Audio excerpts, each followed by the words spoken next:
నిన్న హద్దులు మీరింది అట. ఇది ఒక వార్తనిచ్చారు. కొత్త రైతులకు కూడా రైతు భరోసా అట. జూన్ 5 లోపు రిజిస్ట్రేషన్ అయి ఉంటే చాలు. ఏఈఓలకు ధ్రువపత్రాలు ఇస్తే పోర్టల్లో నమోదైతే ఈ నెల 20వ తేదీ వరకు గడువు. 3 ఎకరాల వరకు రైతు భరోసా నిన్న జమ అయింది. మొత్తానికి రైతు భరోసా విషయంలో కాంగ్రెస్ పార్టీ 20 నెలల పరిపాలన కాలంలో మొట్టమొదటిసారి రైతులను సంతోషపెట్టింది. దాంట్లో డౌటే లేదు. ఎందుకంటే 2023 డిసెంబర్లో అధికారంలోకి వచ్చాక అప్పుడు యాసంగి సీజన్లో వేయాల్సిన రైతు బీమా విషయంలో అసంతృప్తి ఉంది.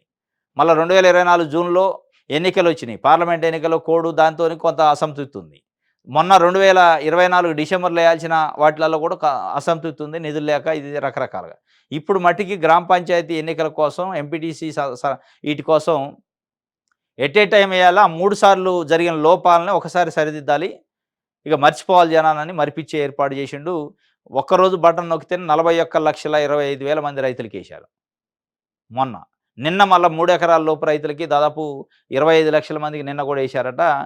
ఇక ఇవాళ 4 ఎకరాలకి 5 ఎకరాలకి వేసుకుంటూ పోతారట. మొత్తానికి ఈ 9 డేస్లో 25th జూన్ కల్లా కంప్లీట్ చేయాలి.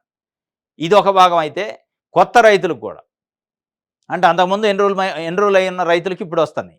ఈ మధ్యకాలంలో ఓనర్షిప్ చేంజ్ అయ్యి ఉంటుంది, అమ్ముకోటాలు కొంటాలు జరుగుతాయి కదా. వాళ్ళు ఎవరైనా ఉన్నా కానీ జూన్ 5 లోపు కొని రిజిస్ట్రేషన్ చేసుకున్న రైతులు ఎవరైనా ఉంటే వాళ్ళ పట్టాదారు పాస్ పుస్తకం, ఆధార్ కార్డు, అకౌంట్ బుక్ ఈ 3 తీసుకుపోయి అక్కడ ఉన్న ఏఈఓకి ఇస్తే ఆయన ఎంట్రీ చేస్తాడు. రికార్డ్స్లో ఎంట్రీ చేస్తే మీరు ఈ ఎంట్రీ చేసేదానికి రేపు ఎల్లుండు జూన్ 20 లాస్ట్ డేటు. జూన్ 20 కల్లా ఎంట్రీ చేసుకుంటే జూన్ 25 కల్లా రైతు భరోసా పడింది కొత్త వాళ్ళకు కూడా. ఇది ఒక అవకాశం ఇచ్చిండు. June 20 last date. ఈ కొత్తగా అంటే మళ్ళీ జూన్ 5 లోపు చేసుకున్న వాళ్ళు ఈ మధ్యకాలంలో ఈ 10-15 రోజులు చేసుకున్న వాళ్ళు లేరు. జూన్ 5 కంటే ముందు రిజిస్ట్రేషన్ చేసుకొని ఉండాలి. వాళ్ళ పాస్బుక్ పట్ట రావాలి, ఆధార్ కార్డు జిరాక్స్ పట్ట రావాలి, passbook xerox, account bank account book xerox ఈ 3 తీసుకొని అక్కడ పోతే ఏఈఓ దగ్గర ఇస్తే ఆయన ఎంట్రీ చేసి ఉంచితే ఎంట్రీ చేయగానే మీకు 25th కల్లా బిల్లు జనరేట్ అయితే డబ్బులు పడతాయి. ఇది కొత్త రైతులకు కూడా రైతు భరోసా ఇస్తామని గుడ్ న్యూస్ అయితే రైతులకు చెప్పింది. రైట్. నమస్తే తెలంగాణ. సుప్రీంకు విరుద్ధంగా ఏసీబీ ఉందట. డాక్యుమెంట్ విచారణకు ఫోన్తో ఏం సంబంధం? కేటీఆర్ ఫోను, ల్యాప్టాప్ అడిగిన ఏసీబీ అధికారులు. వ్యక్తిగత గోప్యత ప్రాథమిక హక్కు అన్న సుప్రీంకోర్టు. ఫోన్ అడిగిన ఏసీబీ తీరుపై న్యాయ నిపుణుల విస్మయం. మొబైల్ ఇస్తే గోప్యతకు భంగకరమైన అంటున్న నిపుణులు. వ్యక్తిగత గోప్యత రాజ్యాంగ హక్కే. కరెక్టే. సుప్రీంకోర్టుకు విరుద్ధంగా ఏసీబీ చేస్తుంది అంటున్నారు. ఏది ఫోన్ ఇవ్వన్నదికి. మరి ఎవడో ఫోన్లు వింటే సంవత్సరాలు బట్టి దాన్ని ఏమంటారు మరి? అది గోప్యత కాదా?